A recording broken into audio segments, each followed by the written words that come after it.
from a defabricated garden shed in Rockland County, New York, USA. This is Stand Up with Pete Dominic. On today's episode, how to get around bustling Boise, Idaho without reading the Epoch Times. And now, the podcast host who can get around just about anywhere in the comfort of his multiple pairs of Crocs, Pete Dominic! And he is back just like that. Pete Co. back doing the opening announcement. We missed you for a day there, and I'm always happy to have you opening, working with you, and all of you listening to Stand Up here on your Thursday. If you're listening on Thursday, very happy to have you. Two very good guests joining me. One is the Democratic nominee for House District 24 in New York State, their newly drawn district. Fighting 24th. It's Steven Holden joining me for the first time, talking about his run for this open seat, newly drawn seat in New York, in my old area where I grew up. I wanted to reach out and try to give them some attention. We had a great conversation.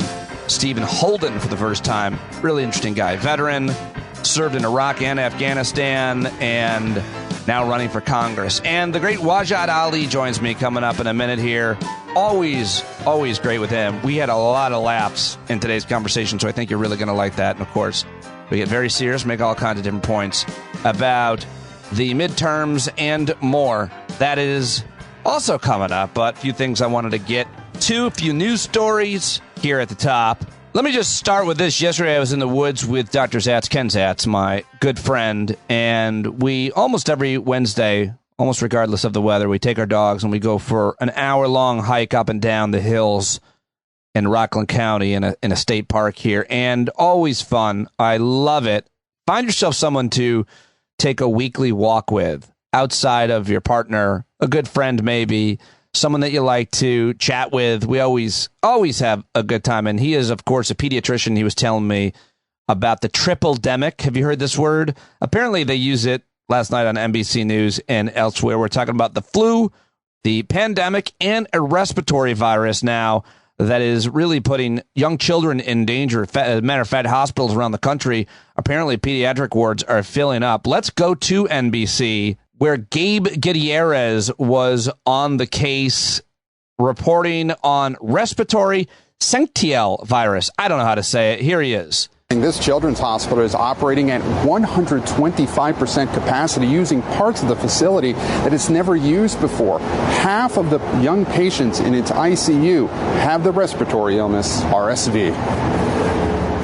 This morning, concerns of a potential triple-demic are growing. The flu, RSV, and COVID ramping up earlier than expected. The last few weeks is something that I've never seen before. Rhode Island, Delaware, Maine, and Washington, D.C. now reporting more than 90% of their pediatric hospital beds are full. Several other states between 80 and 90%.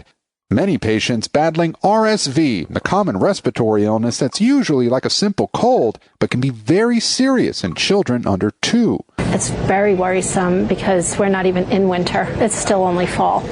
So as the winter hits, as flu starts coming, where are we going to put these kids? In Providence, Hasbro Children's Hospital is now at 125% capacity. Extra patients staying in the emergency department while they wait for available beds to be admitted. It's unprecedented, and because of that, it's sort of in a whole new world right now. We are trying to manage the sickest of the patients right now and let people know that if they're coming in with more minor complaints, that they might have to wait for a while. As for the flu, pharmacy giant Walgreens now says activity at its clinics is more than 10 times higher than it was last season, and that it's doubled in just the past 2 weeks. We're seeing it in the cities in the South, and we're seeing it move a lot faster than we have in the past. All of it weighing on parents across the country. The triple-demic. Thank you. That sounds great. Sounds really great. I think we need to probably start taking some better, safer protocols. Everybody needs to get vaccinated, of course. Mask up when you think it's appropriate. This is apparently the world we're living in now, although I feel like it's going to end. Is it going to be seasonal? Lots to talk about with you. Really concerned about that and want to learn more. But I'm glad Dr. Zatz put it on my map so I could put it on yours if it wasn't already.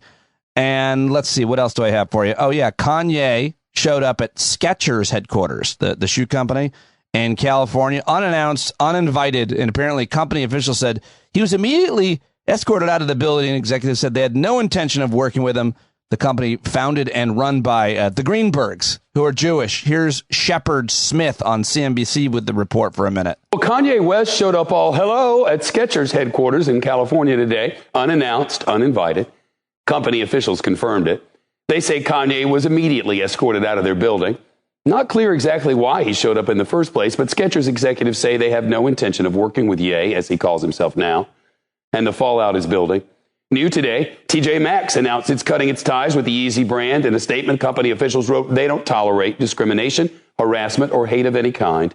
TJ Maxx parent company also operates Marshalls and Home Goods. On the sports front, Ye's high school basketball team, Donda Academy, banned from one of the biggest tournaments in the country. It's called Scholastic Play-by-Play Classics. Organizers announced Kanye's words and actions violate their values. In London, Madame Tussauds' famous wax museum removed this figure of Ye. The Guardian reports workers took it to an archive room. As for Ye's music, you can still listen to it on Spotify. Its CEO told Reuters Ye's comments are just awful, but he says the streaming service will not remove the rapper's music unless his record label requests it. That's an interesting one. I thought they would take his music down too, just because they didn't want him to make more money off of them. But what's next for Kanye? Companies keep dropping him. TJ Maxx, he had a deal with TJ. Who does he not have a deal with? They're just gonna be companies that you would never thought even had deals with celebrities. Driscoll's Berries has cut ties with Kanye. IKEA cutting ties with Kanye. Just companies you just didn't imagine had a deal with Kanye. Blockbuster Video cutting ties. Okay, you get the drift. All right, what else can I tell you? Another day, another woman coming out and making a claim against Senate candidate in Georgia, Herschel Walker, who Wednesday denied an unnamed woman's new claim that in Dallas in 1993 he paid for and strongly encouraged her to have an abortion that she did not want. The woman, only identified as Jane Doe, made her accusation at a video conference hosted from Los Angeles by her attorney, Gloria Allred. The woman was not shown on camera and said that she feared reprisal if she revealed her true name or her face. Here is a 2-minute clip from that press conference yesterday. Here's Gloria Allred. Our client alleges that Mr. Walker gave her cash to pay for the abortion and that she went to a clinic in Dallas, Texas. However, while she was at the clinic, she became overwhelmed with emotion. She could not go through with it, and she left the clinic in tears. When Mr. Walker called that night, our client told him what had happened and that she had not gone through with the abortion. He was upset. He pressured her to go back to the clinic with him the next day to go through with the abortion. The following day, Mr. Walker drove her to the clinic and waited in the parking lot for hours until the abortion was completed and she came out. Then he drove her to the pharmacy to pick up medications and supplies as prescribed, and then he drove her home. In the days following the abortion, Mr. Walker began to distance himself from our client. She was very distraught because she felt that Mr. Walker had pressured her into having an abortion. She left Dallas. After she moved out of Dallas, Mr. Walker sent our client a note apologizing for what he had put her through. As you will hear from my client, Jane Doe, she has come forward at this time because she feels that it's important that the truth comes out. My client has many personal pieces of evidence to support her allegations. Mr. Walker professes to be against abortion, even though he paid for and pressured our client to have an abortion. Mr. Walker claims on his webpage that, quote, strong families are the bedrock of our country, end quote. Despite his attempts to clothe himself with Christian family values, he nevertheless had an affair with our client for approximately 6 years. Well, there you go. Herschel Walker being outed by yet another woman who he paid for an abortion for. Unbelievable. Or at this point, I guess, very believable. But what effect will that have on the vote on November 8th? Will people be less likely to turn out because he's a hypocrite on their most important key issue? I don't think so. As Wajahat Ali points out in our conversation when very influential right-wing talker Dana Loesch says she doesn't care. They just want power. And on the issue of abortion, Vice President Kamala Harris, I thought, did a great job when she was speaking at the University of New Mexico in Albuquerque on Tuesday. She led a discussion on the issue, and she's taken a leading role in pushing for reproductive rights in the aftermath of the Supreme Court effectively overturning Roe v. Wade. And I just wanted to play some of that for you because I thought the vice president knows what she's talking about, and she got very serious here. I thought this was important. People are scared. And, think about this. Among the laws that are being proposed and passed include laws that make no exception for rape or incest. Now, again, you asked earlier why and how I come at this. I spent a majority of my career as a prosecutor, and the majority of that time focused on crimes against women and children. I specialized in child sexual assault cases. The idea, again, that a so-called leader would pass a law that would prohibit someone who has survived such an extreme act of violence and violation, and a violation of the autonomy of her body. And then to pass a law saying, in addition, you cannot make choices about your body.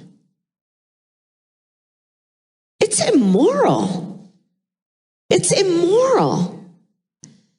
And so, or they're passing laws that say, well, there will be an exception if you report it to the police. That's her decision whether she reports it to the police, not their decision.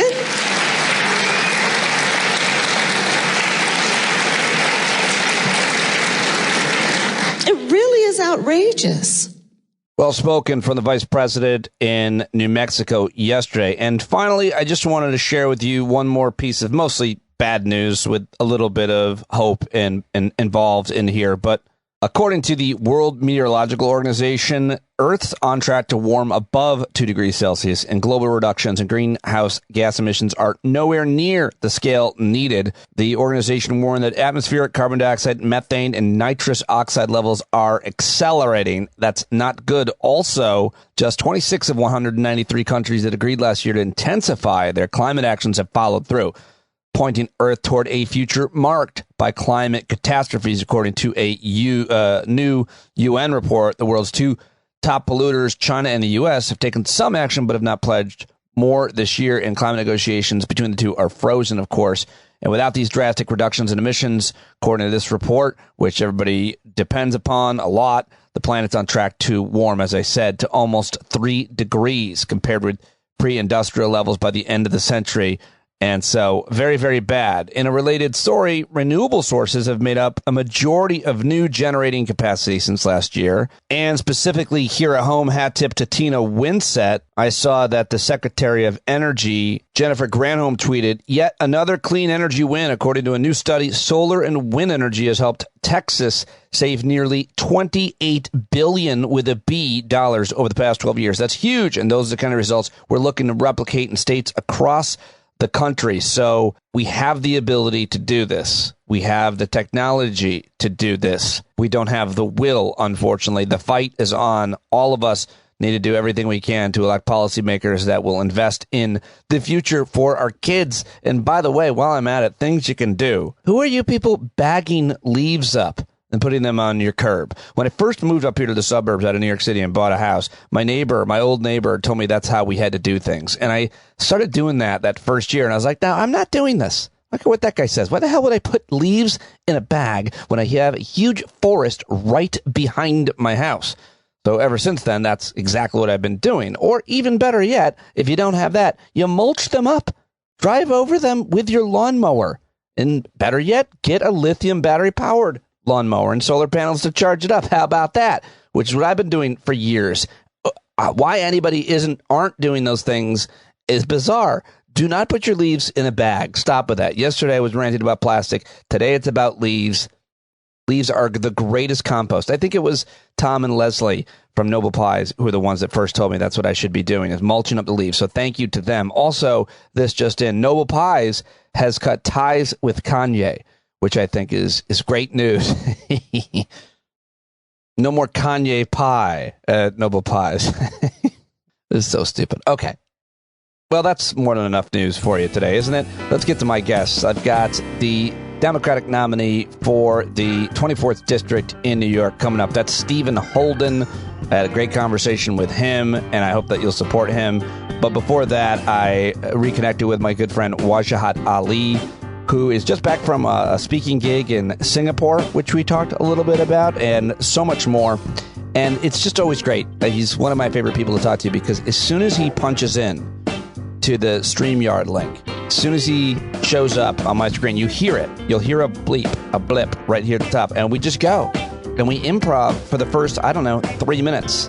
And then I basically hit record. So I think you're going to love my conversation with Waj at Wajahat Ali on Twitter, where he's awesome at everything but when he tweets about sports. The author of Go Back to Where You Came From. That's his new book. And of course, a columnist at the Daily Beast. You can hear him co-hosting Democracy-ish with our friend Danielle Moody, and his website's wajali.com. All right, you're going to hear the beep as he chimes in. We hadn't seen each other for a while, and then we're just off to the races as we always are. So let's do it. Hey, Dominic! There he is to save the day. It's mighty Muslim who's on his way. Don't feed him pork or give him alcohol. Just give him a prayer rug and point him to Mecca. But here he is to save democracy. He will warn the masses, but get shot and killed. Oh, wow, that ended really terribly. I got so sad there. I was just about to joke around and improvise more with you. And then and now he's dead. Now he's dead. He's like Paul Revere, but instead of being embraced, he gets shot off the horse. Jousted. Jousted off. They're coming. Shut up, darky. Waj, get your armor on. This damn helmet is itchy. I know.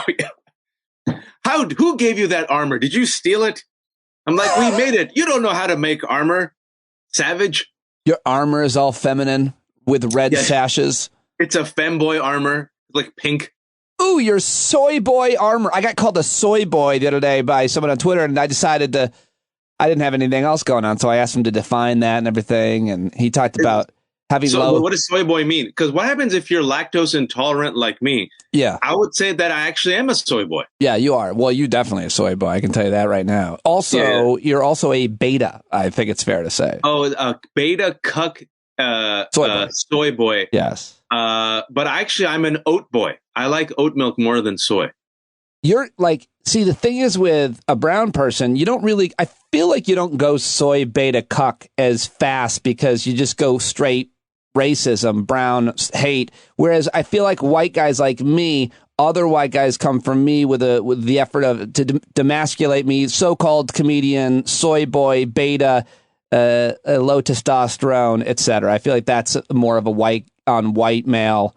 That white on white is to make you effeminate and turn you into a homosexual immediately. Yes. That's a sign of weakness. So you have to be a gay, effeminate, quasi-male with low testosterone whose wife apparently dominates him, and you sit there and you take it. And you're also incel and you don't know how to have sex with women, unlike them who apparently are the alpha males. And then for us, it's go back to where you came from. And apparently we have virility, but we only have virility for animals. So goats and camels. It's very interesting. Right. But I remember they're like, go F a goat, you F word. Yes. And I'm like, wait a second. Does that mean I only have sex with male goats? Yes. And then they're like, shut up. And so I'm like, why can't I have sex with a female goat? No, you have to have sex with a male goat. And then the New York Times invited that guy to a panel. Yeah. Man, this is, we live in interesting times where New York Times, I think it was just yesterday as we're recording, did the 643rd feature on the forgotten white Trump voters and how they feel that the world is moving on. And I think MSNBC did this clip, which went viral, which was really telling. Like you saw that, right? That 5-minute interview with like Trump voters, all white people who live on Earth 3 and are like just casually spouting off like the most insane conspiracy theories. It was a solid 8 minutes, and it was with what's her name? I'm forgetting her name. Elise Jordan, right? Elise Jordan, yes. Forgive me. Yeah, Elise is. Yeah, go ahead. And it's one of those situations where, like, I would love just one piece in 2022 where a mainstream outlet asks Trump voters to understand the economic anxiety of the majority of like Democratic voters and people of color. Like just one article. Like, have you ever gone to a diner in New York and talked to black people and brown people, asked them what they're afraid about and why so many of them came out during a pandemic to vote for Joe Biden in record number? Just one article. Still hasn't been done yet, 7 years after Trump. Yeah. Hold on 1 second. I want to free up space for the video. I've got all the audio we've been filming. I didn't realize that I needed to get rid of things. This is what happens when you're independent and you don't have FU money. You have to free up your own space. Yeah. It's, my producers are really acting up a lot. Yeah, your producer's being a diva about the budget. Yeah. You're talking to too many people, Pete Dominic. Have less guests. Would never. Are you still there? Yeah, I'm here. I'm deleting Tom Hartman. Yeah, delete that mother effer. I'm just deleting brown people. Yeah, and I just get rid of. There can only be one brown. Just be like, I only have space for one. Great replacement. Get rid of Naira. She has to go first. Get rid of Dean if you got him. All right. Get rid of now I'm back. We're recording on a video now with Wajahat Ali. Everybody, if you missed the pregame, that's only going to be available. That's like all these new phrases. They'll be available. That content creation will be available to subscribers only on my Substack, Patreon, and YouTube. That's exclusive content for the premium Substack Patreon members who give more than $10 a month. We appreciate everyone, but if you want to see the true racist side of Pete Dominic and Wajahat Ali, we let it fly. That reminds me, what would your payment Patreon level need to be if a super fan is having a book club and they want to fly you in to be at the talk, but they also want to be able to give and receive massage? How much for that? One halal chicken sandwich with fries. Like it's, that's it. A halal chicken sandwich with fries Just and like maybe meal. a drink, maybe a soda. And then I'm like, I'll go there. I'll give a massage. I'll give a talk while giving a massage. You have to wear some culturally traditional dress, though, please. Yeah, but if they want me to wear cultural dress and dance like a monkey, that's 2 sandwiches. I don't sell myself cheap. This is where the catch is, though. They want you to actually dress in a cultural dress of some other ethnicity. Specifically, this client wants you to dress as an Iroquois chief. Again, it's good money. Are you in for it? Do I have to do an accent? Yeah, no. You just have to wear the whole thing. Then I'm done. I'm in for it. It's easy. As long as I don't do the accent, because that would be demeaning. Well, can you talk about you just went and spoke in Singapore. Are you allowed to talk about that? Or is that top secret? Yeah, I can. So basically, corporate law firms have discovered something called diversity. And a few of them are now trying their hardest, especially like these baller corporate law firms, to keep up with the times. And they realize both their employees and their clientele are demanding like fairness and equity. And so I did a speech a couple months ago. It went really well. And the people were very kind and said, hey, you should like get Wajahat Ali. And they're like, Warbalat? They're like, yeah, this guy Warbalat is actually very good. They're like, all right, he's cheaper than Fareed Zakaria. So like word spread. And you get all of Fareed's sloppy second offers? I do. Listen, this is how it goes. When Fareed, Sanjay Gupta, Ali Velshi, Mehdi Hassan, Riz Ahmed, Hassan Minhaj, and Mindy Kaling say no, look at me. Right? Like, I'm that guy. And so like once it's like all white bald comedians, when like the other white bald comedians say no, they're like, let's get Pete Dominic. And beggars can be choosers. We have bills to pay. There's so many more of us though. Yeah, that's true. But you do pretty well for the bald white category. I always joke of like, if I'm like the Jason Statham of Browns, you want The Rock and Tom Cruise and you can't afford him. But like Jason Statham comes in, he's like solid, man. Jason Statham's always solid. Well, you are. I think you're better than you even give yourself credit for, certainly than you're charging for these speaking gigs, which is apparently just a meal. He doesn't need transportation or a fee or hotel. He literally just wants a nice... I'll come on the back of 10,000 mules where I try to take over democracy. But I went to Singapore. They had this baller retreat of all the creme de la creme partners of like an international law firm, all the partner, like the 1%, right? And they all came to Singapore, where they stayed at the Marina Bay Sands, which is the Crazy Rich Asians hotel. If you ever saw that movie. Oh, right? Yeah. Wow. Yeah, I didn't see that movie, though. Hotel was real, bro, but like it's a real hotel. And like here I am swimming on like the 50th floor of like this amazing exotic pool surrounded by like hot Asian people and Europeans. And I didn't give an F. I'm like, this is my one moment. So here I come with my dad bod, brown and hairy. And like, you know, and like really good looking people are with other good looking people. And then they see like that one, like not so good looking person. They just look at you and they're like, ew. That's and, not, like, that's not you though. Come on. Wait, by the way, you were in Singapore. I mean, there's probably a lot of brown people, right? No, there were like a lot of hot, folks, because Singapore is now a hub, international hub. So they're just like really hot people and wealthy people. And then me.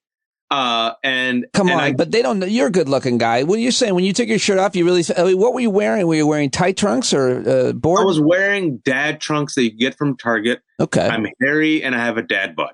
Right. So I sat there and I took a photo at the top of this amazing pool where it seems like the water is cascading off the building. And then I gave this talk to these baller corporate lawyers, and like it was hilarious. The first 10 minutes, I mean, you're a comedian, you're a performer. You know, the first 10 minutes when an audience is like, who is this weird bald white guy? Why are we listening to him? And then you realize I just got to plow through my hour. I just got to do what I got to do. Either they'll come along or they won't. But I won them over. By the end of the hour, I won them over. But the first 10 minutes, they're like, where's Fareed? Wow, that's good for you. I mean, that's not easy to do. I've been doing that. You know, I've for so long. I mean, I understand that the nuts and bolts, the science of that, but it's always easier the more recognizable certainly you are, and you walk up and you keep saying the word baller, but you know, these high elite premium blue chip corporate lawyer partner types. You know them. You perform in front of them. With egos, like you're just in a room and you can see and feel the ego from their clothing to their cologne to their cufflinks, and then you got to go in on them, or you got to, well, in your case, you know, win them over, build trust, credibility in this speech, and in this day and age, keeping anybody's attention, much less these people. That must have been hard. You got big laughs though, I'm sure, in your talk. It like you could tell, like, you know, as a performer, you get into a room and you know from the first line whether they're immediately with you or they're not with you. And I could tell there was one table out of 500 that was with me from the start. Yeah. The other ones I had to win over. And it took like the 17-minute mark. And then they finally came around and they're like, this darkie's onto something. And then I held their attention for an hour. And then, sorry, what? I held their attention for an hour and then they laughed. They got the big laughs.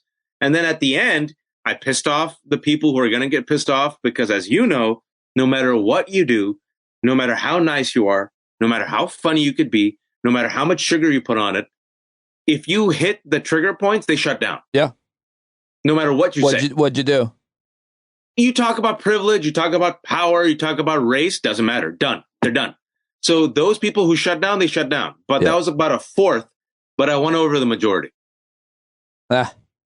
Interesting. I'd like to see that talk. I would have liked to have been in the room to watch that dynamic, that, you know, building the trust, winning them over, and then losing them because you talk about something that makes them feel uncomfortable.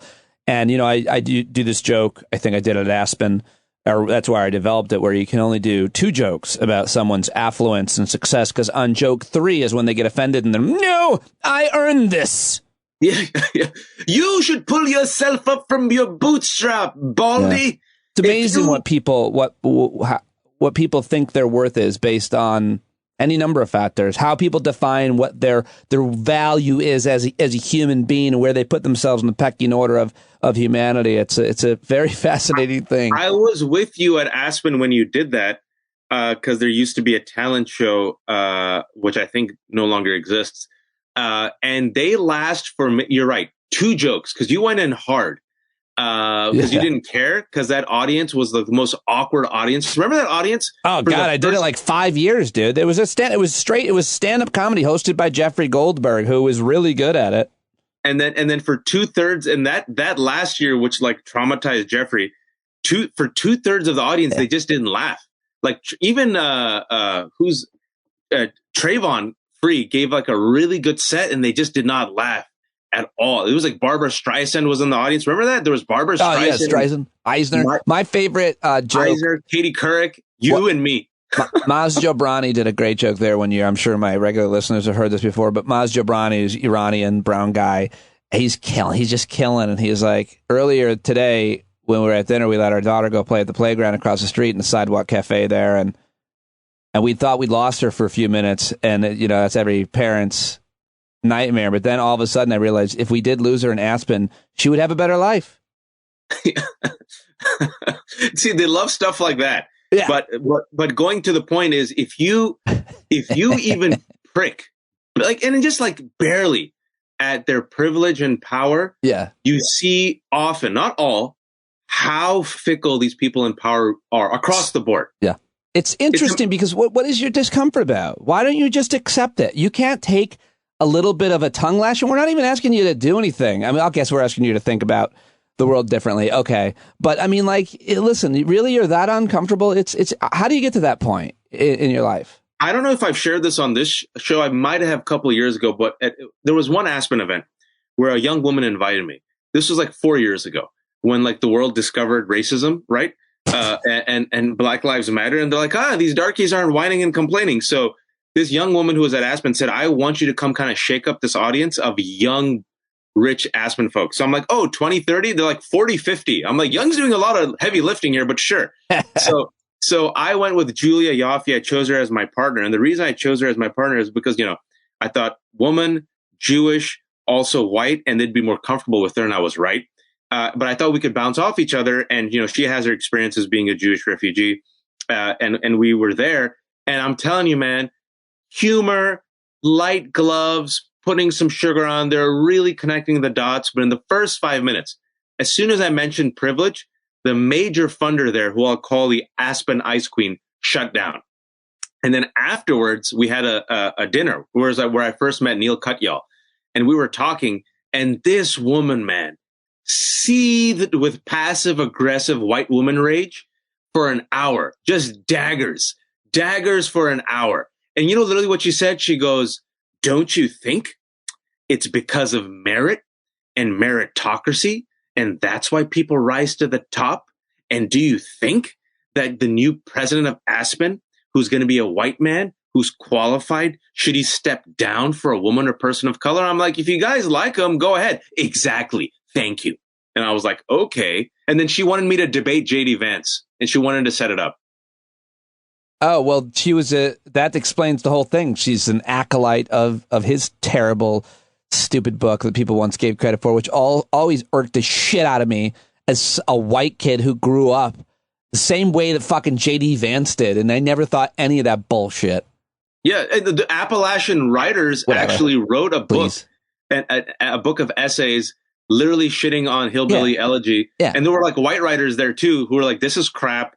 And America fell in love with it. And I'm glad you mentioned that, because as we're talking about this stupid frigging economic anxiety argument yet again in 2022, that was the freaking handbook that was given to every American to understand the Trump voter. Just bullshit. And in the meantime, like, people of color were like, yo, it's mostly racism. Trust me, it's mostly racism.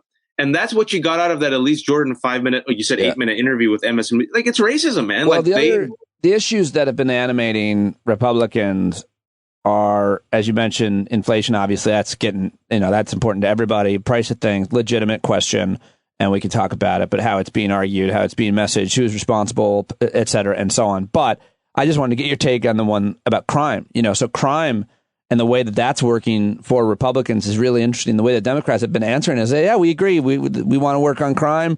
And here's how we want to do it. Let's start with the guns. Let's do stuff about guns. And then they're like, no, that's not why. It's more black people. And Well, we're like, and they're like, exactly well, right. we think it's guns and we think it's all people and also poverty and other things. But, what do you think about how that's working? It always works. This is what bothers me at Democrats. Every election, Republicans come out and say Democrats are soft on crime. And every election, they do the Willie Horton redux, right? The horrible racist campaign, if the listeners don't know, that pretty much sank Dukakis. And it was so racist that even Roger Stone, yes, Roger Stone, didn't touch it. He's like, damn, that's racist. and Lee Atwater ran with it, right? Yeah. Which was like, Willie Horton, a black man who was given a furlough, and on his furlough, he raped a white woman. That's what Democrats want. They are soft on crime. And America's like, black man. And anti-blackness animates not just white voters, but suburban voters and some Latino voters and Asian voters. And you'd think that Democrats would finally come up with a counter message, especially as Trump and Republicans are openly criming. But no, Democrats being Democrats, terrified of their own shadow, didn't have a counter response, weren't aggressive on the counter messaging. And so when Republicans ran on it, they're like, crime, Yeah, but it's black people, brown people. I'm going to win. It's hard to counter message the cherry picking that they do. And it's every issue. But if you take the one bad person or the one bad egg or the one bad anything and you just put it on a loop, it's very hard to be like, listen, there is no perfect policy. There is no perfect security. You will never be perfectly 100% safe. There will be people who commit crimes. What we want to do is strike a balance and reduce crime and talk about it. And if you try to say any of that, we've already lost you. So how do you counter message the fact that you take the one undocumented immigrant, in this entire year in this community that did any kind of violent crime? Like, it's not a huge issue, obviously, because they're coming here to work. And how do you counter that? It's hard. Well, the problem is this, if we want to be honest. Especially with scared people who have no idea. They live in these safe neighborhoods like me, and they hear all this stuff. They won't even let their kids go into New York City, where I live. It's ridiculous. I have my friends that have kids in New York City are like, you guys are crazy. Yeah, but you know what we're okay with? Christian nationalists burning down the Capitol. We're okay with white supremacist terrorism, right? Well, yeah, I'm fine with that. So, the macro thing here, if you step back for a second, is the number one domestic terror threat in America is white supremacist terrorism. Yeah. Literally, Christian nationalism is a fascist threat that was part and parcel of January 6th. You got like these Proud Boys, and you got the Oath Keepers, and this is the shit that we should be scared about. But the reason why Democrats can't, I think they should, but the reason why they feel like politically they can't do it is they feel like they'll lose white voters and Christian voters. So if these guys were Muslims and black folks, are you like, how, just think about it, Pete. If it was a bunch of black and brown folks saying this stuff openly, no separation of church and state, women should be subservient to men. This is Allah's country, and we're going to march and take over the Capitol and kill a cop. What would have happened? What would have been the narrative? Well, we're getting closer to finding it out when, my brown community start just arming up to protect themselves. And then everybody's just fully armed. And then you can find out we don't have to make these hypotheticals anymore because it's just so divisive what's happening. And I'm ready to start unifying people again. Waj, I have an idea. What's the idea? My idea is to reach out to someone in my local community and try to just work on my community because we're really divided. And I know like a person who that could be good to do with. Do you think there are like projects and ideas and still ways to kind of mend any kind of fence? I mean, for sure. So I think two things. First, let me give you the cynical answer. And I don't think it's a cynical answer. I think it's a pragmatic answer. Going back to that clip of Elise Jordan interviewing these Trump voters, right? And they're spewing out some of the nuttiest shit you've ever heard. And the New York Times article that came out on Tuesday, where they, went to the diner and talked to these people, and voila, same conspiracy theories and racism. I have said on your show, and I have said for several years now, I believe we have lost 25 to 30% of America in our lifetime. Yeah. I think they're gone. I think they've been radicalized. They live in their information bubble. I think we're never going to reach them. If you are lucky, we might peel off a few. I believe in redemption. I believe in rehabilitation. If they come back, wonderful. That being said, I have also believed in the fact that we need to build a multicultural coalition.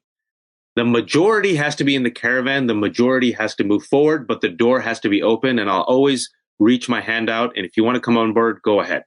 For those 65 to 70%, there are people, like you mentioned, who are in your local community and we just kind of don't know each other, but mostly we're aligned. Like mostly we want democracy, we want freedom, we don't want to ban books, but people aren't hate mongers, right?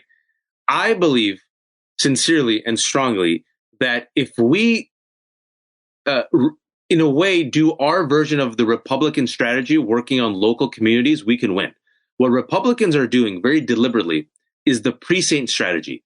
Local school boards, local polls, like local lawyers, local medical boards, and then they take over the county, they take over the city, they take over the state. We have the numbers, and we've discussed this on your show, but it bears repeating, and you are a living testament to this.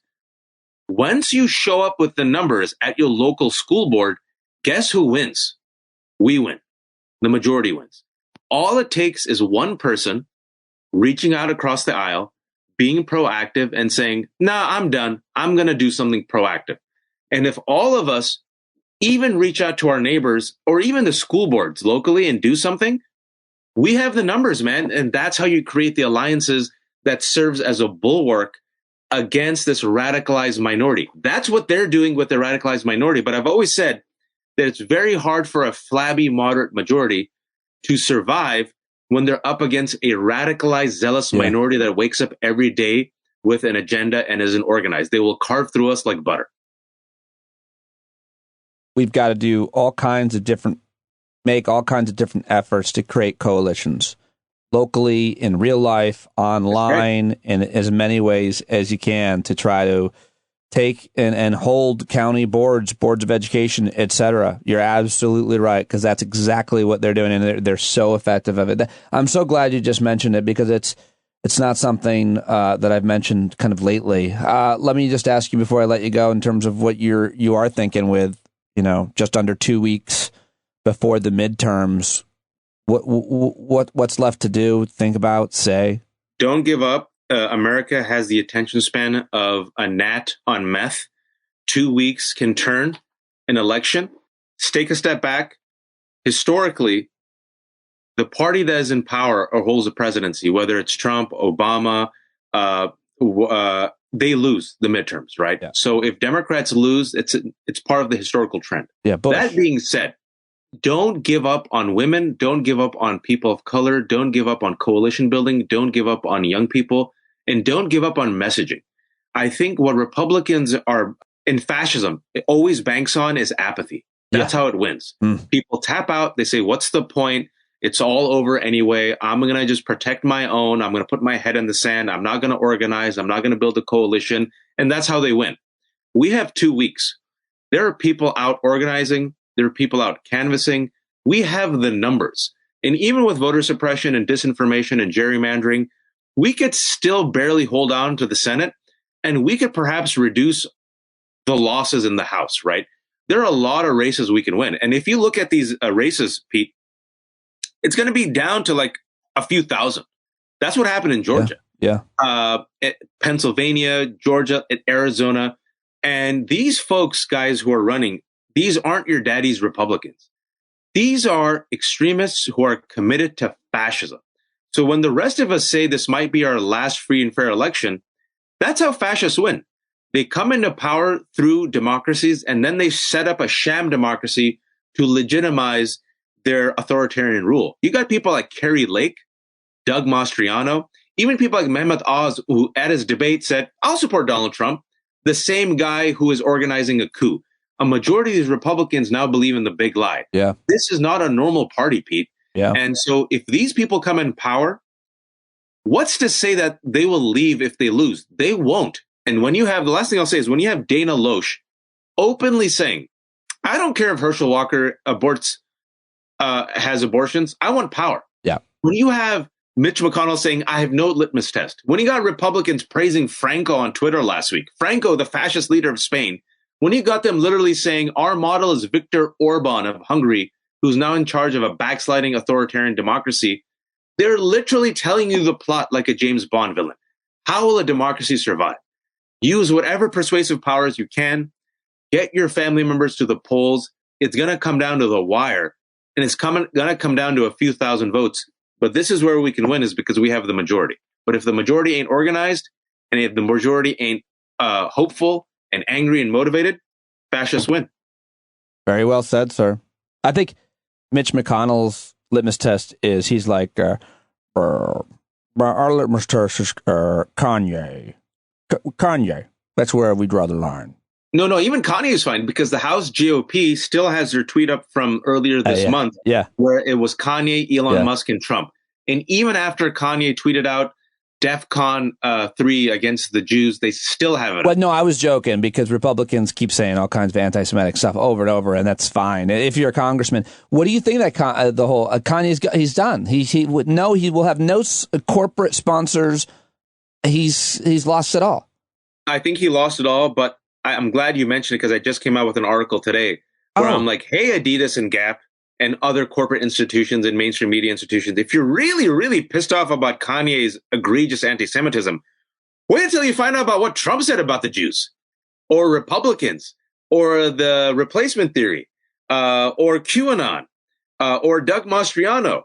And the reality is that they'll all get a pass. And we have mainstreamed and coddled and rationalized right-wing hate.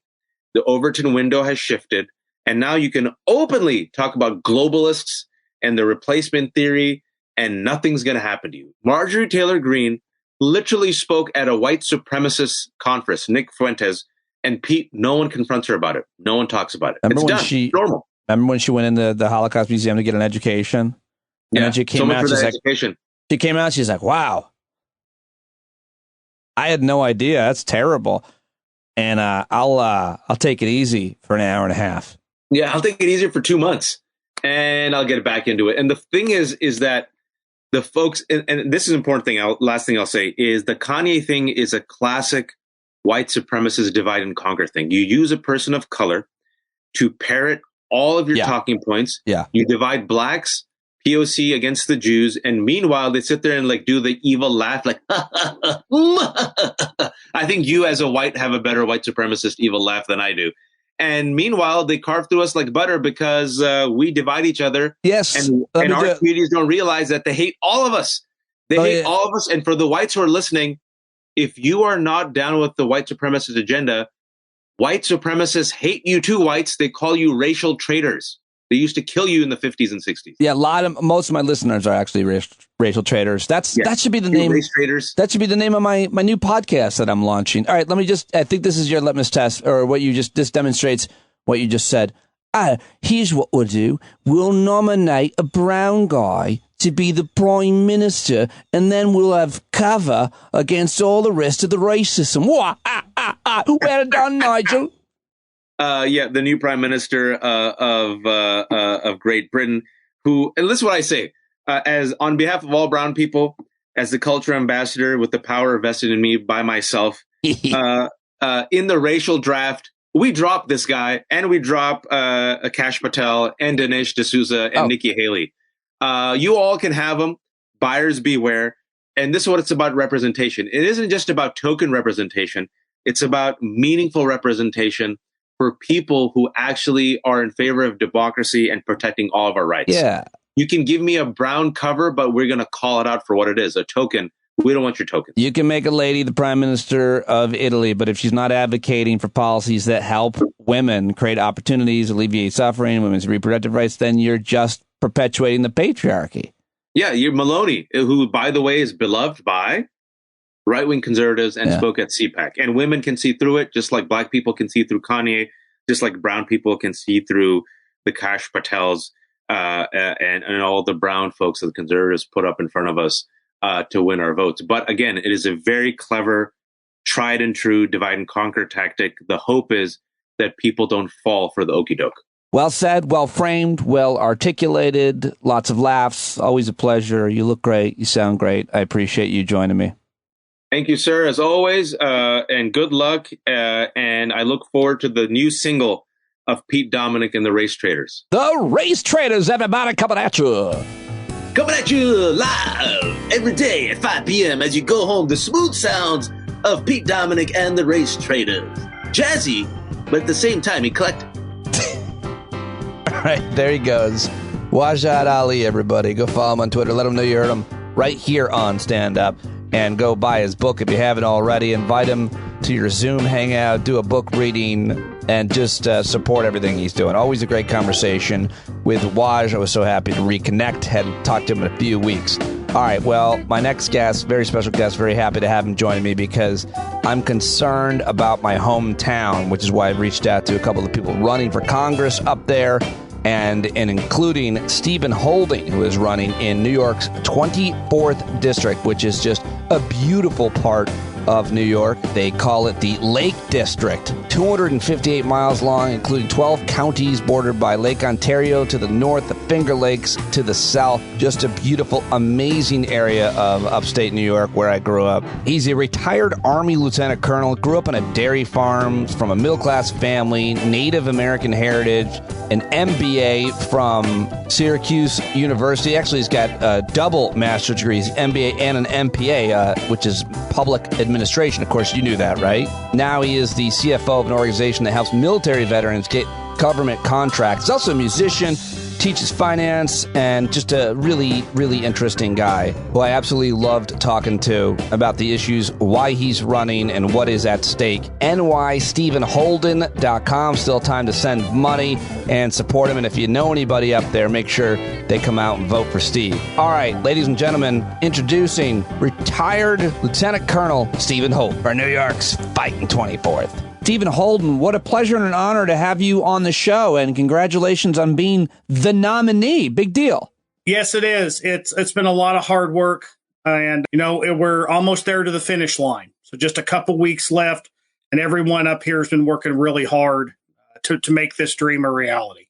It's a close race. It's a really important area to me, certainly, and obviously to everybody who lives up there in upstate New York. But when I looked at your bio and read about you and saw that you grew up in Oklahoma and you worked on a farm and you went to the military and served 20 years deployments to Iraq and Afghanistan, I think, you've won medals and so on. On paper, you look like a Republican to me, Steven. How are you not a Republican?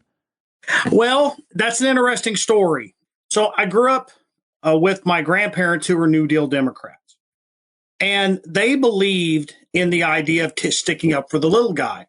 So even out here in this district, some of the values we talk about with hard work, honesty, integrity, love of country, I don't see those as really Democratic or Republican values. Right. I see that as just kind of standard values for folks to have.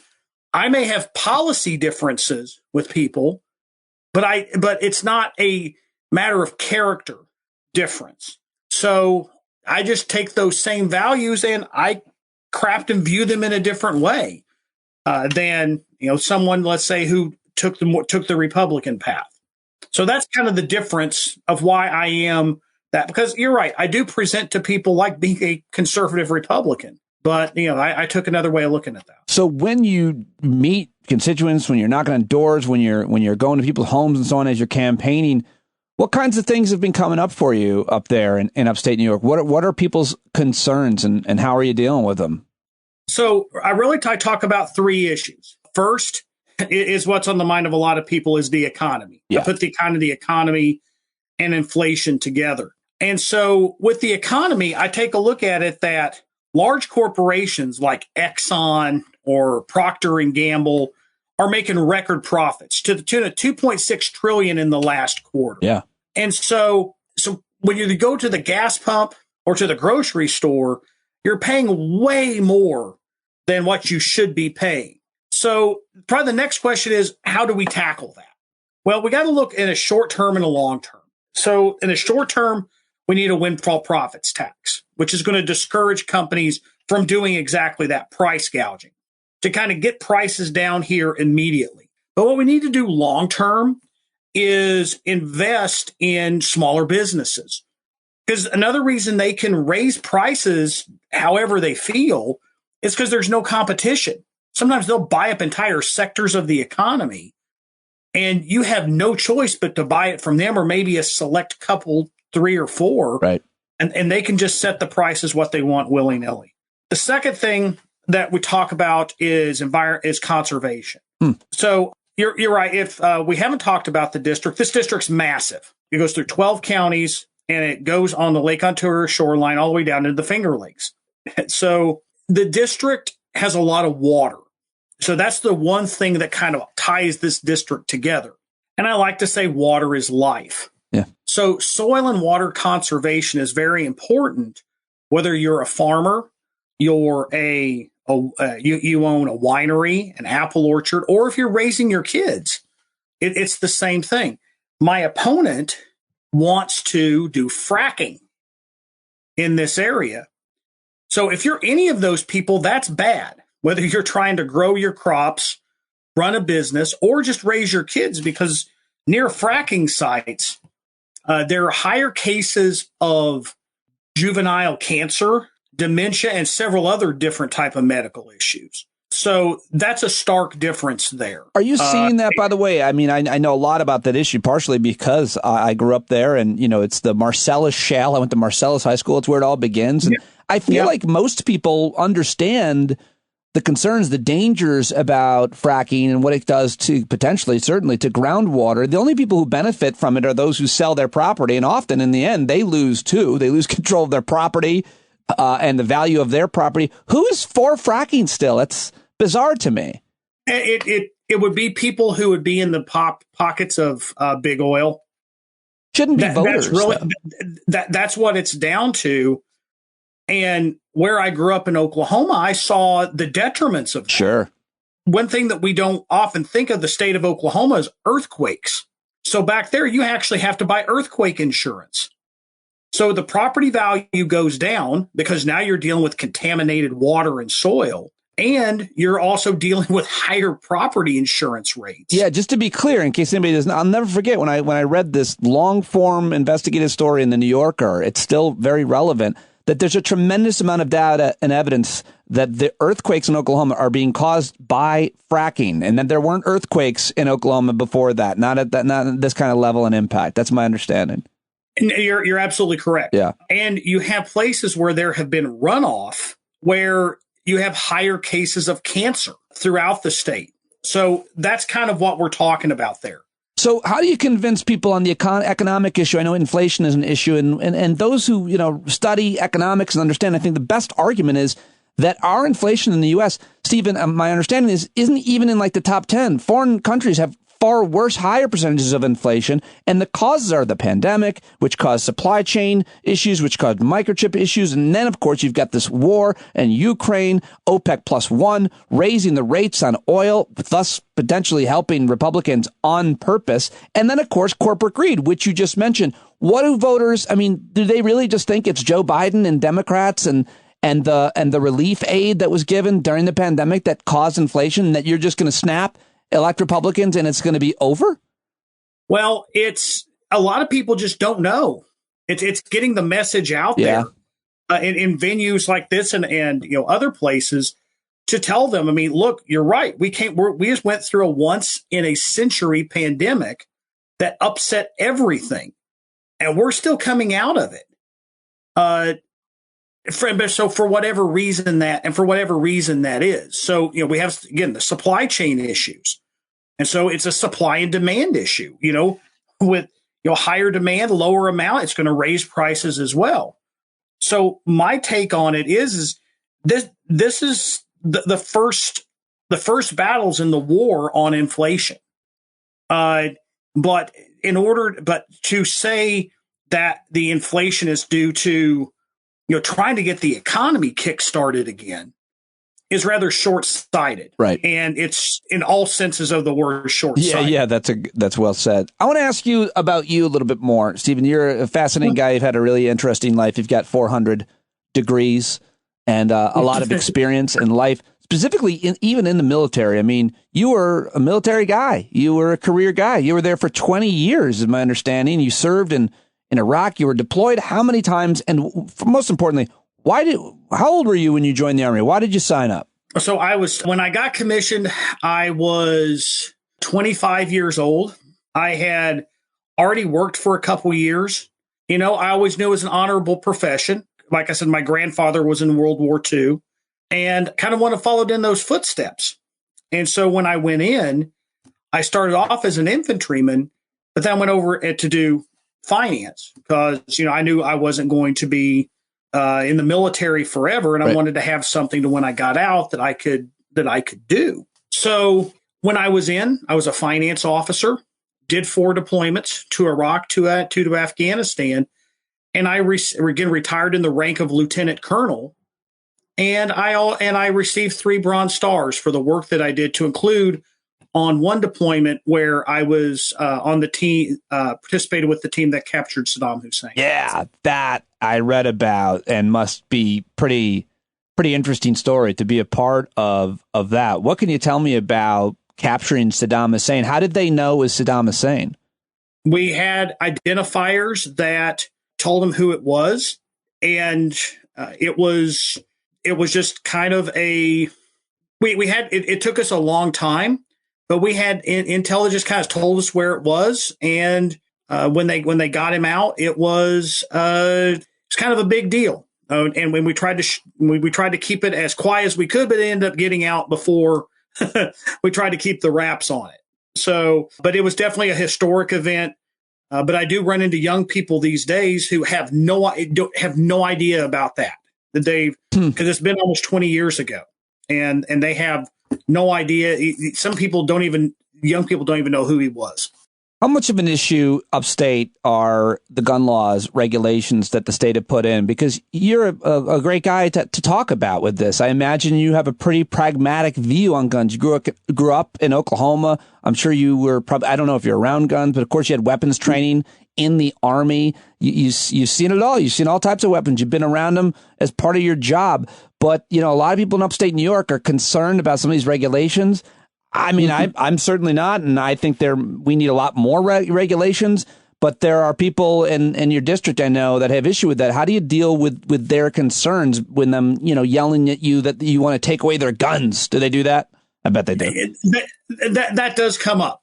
Until have you taken anybody's guns yet, Stephen? No. Okay. and I don't plan on it. So, but you're right. That is a big issue up here. And that oftentimes is a differentiator. And it's something that they automatically, when they see the D behind my name, they want to turn it off. Right. Until I tell my story, right, which, Pete, you alluded to. I've grown up around weapons my whole life. I took an oath to defend the Constitution. I know it's something that, I mentioned a good bit, but that means to the entire Constitution. So law-abiding citizens should have the right to own guns, but we have to have common sense gun regulation. That the duty to protect the population is also in the Constitution. It's right there. So if you're in Congress or you're the president, you're required to do that. So what we have to have is common sense gun reform. People often forget that 90%, this is a 90-10 issue, that most Republicans, gun owners, and members of the NRA want common sense gun reform. Right. And so people have to understand the difference between a gun sale and a gun transfer. My grandfather giving me my first gun when I was 17 is different than going out and making a purchase at a gun sale, at a gun show. So people have to understand that. And the right to own guns doesn't mean every type of gun out there. And so we have to define what that is. I still don't like even the transfer thing, where if you're going to transfer a gun, from this case, your dad or your grandfather to you, you still have to go get licensed. You still have to take a course. I grew up right there. I went to right near where you live is where I went to get my boater driver's registration. I had to take a damn course like every week for an hour, like 6 weeks at West Genesee High School, which I didn't want to ever step foot in because they were a rival and, they looked down upon us. And yet there I was getting registered to learn how to drive a boat so I could drive a boat. Yet that is not required if you want to own a gun. So it's one thing to talk about how you acquire a gun. I think it's another thing to know that you know how to use the gun. But I'm going to stop ranting at you. Sorry. No, Pete, you're right. I mean, people often talk about different types of guns. And when I was in the military, before you got that, before that thing was handed to you or issued, you had to how to clean it, use it, respect it, not just wave the thing around at people, had to understand the different parts of it and to get qualified on. So basically, like you're talking about, this is the military's way to license you to have it. You had your own gun card that your weapons card that you would have to issue to get the gun out. So I fully believe that we need to have gun education out there, and when people have to be certified on it. So no, I think that's something that should be good logical reform. It's just that when people start talking about it, they'll go off to an extreme. Yeah, and I think that's just kind of the way that the issue is out here. And I'll tell you that I'm getting good feedback from folks on it, and the fact that I am a veteran and grew up in rural America kind of gives me a little different credence to it than it would with the average Democrat going out here talking about the issue. They're not just going to shut me down and not listen to me. Your opponent is a big Trump supporter. Trump apparently campaigned for her back in September. She's got a lot of money on hand. She's got a pretty significant, I don't know why she has such a huge following on Twitter, like 80,000 followers. Her son is a Marine, is my understanding. What do you want to say about Claudia Tenney, and how do you beat someone with all these resources? So I believe there is a stark difference. So when you're talking about my opponent, yeah, in this district, you have a lot of people, regardless of party, that my opponent just can't reach. In her last campaign, her Democratic opponent got somewhere between 20 to 25% of the Republican vote. She's extreme, even for a good bit of Republicans these days.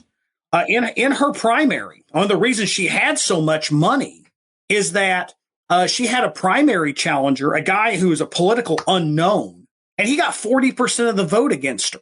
And as a sitting member of Congress, if you get less than 75, if you have a primary challenge, that's bad. And so there was a protest vote against her. The second thing is as we get me out there to talk to people, they get turned. They either hear my story or hear what I have to say and go, you know what, that guy makes sense. Yeah.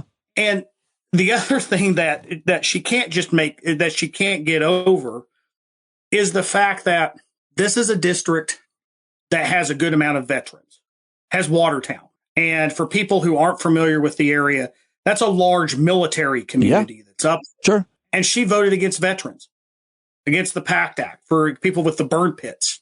Now, I know, you're, I believe you're good friends with Jon Stewart and you work on the Daily Show and stuff. He's done a lot of great friends. I mean, yeah, he hired me. He was a mentor to me. We don't go out a lot, but yeah, of course, John's been a hero and an advocate, I think, for the veterans community. And I know that you have, and it's just crazy to me because we have these myths about the parties that somehow Republicans are more fiscally responsive. That's number one. But more importantly, that somehow Republicans are the party for veterans. This is not true. It just has never really been true. What do veterans want? You can explain this far better than anybody else when it comes to health care. The PACT Act was supported by Democrats overwhelmingly. Republicans killed it in the Senate. I'm not sure where your opponent, Claudia Tenney, was, but how can you convince veterans, especially those up in Fort Drum, to vote for you and not for the Republican? We call her on a record. It's like I say, I don't have to say this about my opponent. Her voting record says it. And that's it. It sits right there. She voted against the PACT Act twice. You just never know if people are listening and if it cuts through. But if you're a veteran listening in Central New York or in the 24th now, right? It's going to be called. Then how could you? What could be your interests other than voting for Steven Holden? That's what we're getting out there, Pete. That's exactly what we're getting out there. There are so many more issues that folks care about up there, and it's really hard to run a political campaign. What have you learned while you've been out on the campaign trail about the people that live in your district? It's such, like you already mentioned, that there's a lot of diversity from kind of rural to urban, black to white. I'm not sure how many other, minority communities, I'm not supposed to say minority anymore, but folks who are of non-white communities. How about that? You're, of course, part Native American, which has a huge constituency of Native Americans right where I grew up there in Onondaga County. What else have you learned about your district and people in it? Well, I learned that they're a lot like where I grew up, and that's in a good way. Yeah. They're hardworking. They're patriotic. Their handshake means something. And they see me like them. I go places, and after they talk to me for just a little bit, they go, you know what? You're just like us out here. You come across as a regular guy who served his country, who understands what goes on in rural America. And that's what we get across the district. I get that from Democrats, Republicans, independents, doesn't matter. Yeah. And at the end of the day, that's what we believe is going to follow through out here, regardless of what the R rating here is. Because there have been other races around the country that were supposed to go the same way, and they didn't. So they're very similar to this. Well, speaking of that, one of the issues that has been animating folks is abortion and women's reproductive rights. And I know that you're on the right side of that. There's only one side of that, in my opinion, and that's the side of women in this case. Mm-hmm. And yet again, another ironic thing that the nominee for Republicans is a woman, and yet the Democratic nominee, has the interest of women when it comes certainly to reproductive rights. What are you hearing from constituents, and what can you do as a congressman on the issue of women's reproductive rights? Well, the messaging I have is this. First of all, I believe that reproductive rights are human rights, and you don't have the ability to make it in America if you don't have reproductive freedom. Right. You just don't. And the other thing that people don't know about the district is this was the birthplace of the women's rights movement. In Seneca Falls. That's where where right. Elizabeth, yes. That's another ironic piece to this. Is right there. It is, and I've been there speaking more about that than I know my opponent has.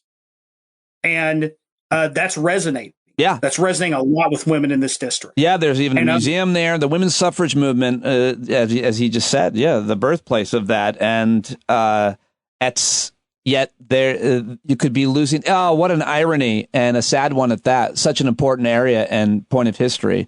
So I'm sorry, I think I interrupted you, though. So, yeah, how is that? No, it's okay. How is that message resonating with voters? I was just in Auburn just a couple of days ago. Mm-hmm. And I was actually right before I watched, our Syracuse fall. Oh, yeah. Don't bring that up. Yeah. And I ran into a lady who had been a a Republican voter her whole life. And she said one thing: codify Roe. Oh, good. Yeah. And she goes, after January 6th, she goes, I'm an independent now. And she goes, I still believe in fiscal responsibility. I still believe in a strong defense. But I go, that's not my party anymore. Right. And she goes, I'm voting straight Democrat down the ballot until the party that I belong to gets their act straight. Right.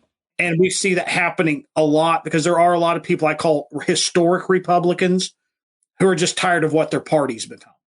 I'm glad to hear that you're at least hearing that from some voters anecdotally, because it's really infuriating to imagine, we're at where we're at. But if we don't elect you in New York and more Democrats across the country, it's going to be that much worse.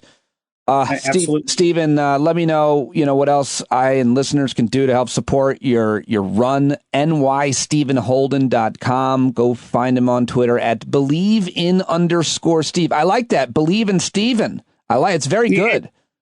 As I've told people for over a year, you can thank my parents for that. Oh yeah, they started that. No, with naming me, but I actually did talk to my mom, and she goes, just rhyme with the name that your dad and I gave you. I love it. Well, it's working for me, and hopefully it will for everybody up there. Congrats on the run, no matter what. Really impressive, and I'll talk to you after you become Congressman Holden, Steve. Thank you so much. Hey, thank you, Pete. Thank you for having me on. And remember, everybody out there, if you are in the 24th, or this is people across the country, please get out there and vote. If you're in New York, early voting starting very soon. If you need an absentee ballot, contact your elections office. It's not just in our district, but across this entire state and country. There are people just like me trying to save democracy. Thank you, sir. Thank you very much for doing what you're doing. Thank you, Pete. Thank you for having me on, and I'll see you real soon, man. Yeah, Steven Holden, everybody, NY-24.com. If you've got a candidate you want me to talk to in the next week or so, send them my way. If you're that candidate, send me yourself. standupwithpete@gmail.com. You can send yourself via UPS or FedEx. Just sounded weird, so I went with it. Send yourself. Contact me. Let me know who I should be getting on over the next week, and there's all kinds of different things we can try to do to promote some great candidates around the country. And that's all I've got for you here on today's show, but very much looking forward to tomorrow. Plan to have the author of Weapons of Mass Delusion, When the Republican Party Lost Its Mind, a New York Times best-selling author, Robert Draper. That's his new book. He's joining me. Set to talk with him tomorrow. Hopefully Ophira and Christian will be back on again, and I look forward to talking to you at tomorrow night's Hangout as well. If you're a subscriber, you can join us. If not, sign up now and don't miss out. It's always a great time. Just go to standupwithpete.com or patreon.com/Pete Dominic right now to sign up to support the podcast, which I can't do without your subscriptions. That's all I've got for you. Grammy Award-winning singer-songwriter John Carroll, a member of our community, a highly valued one. Take us out, brother. That's right. You got to rise up. You got to stand up. You got to stare the devil straight in the eye. We got to let him know it's his turn to go. See it clear and all you hear is a lie.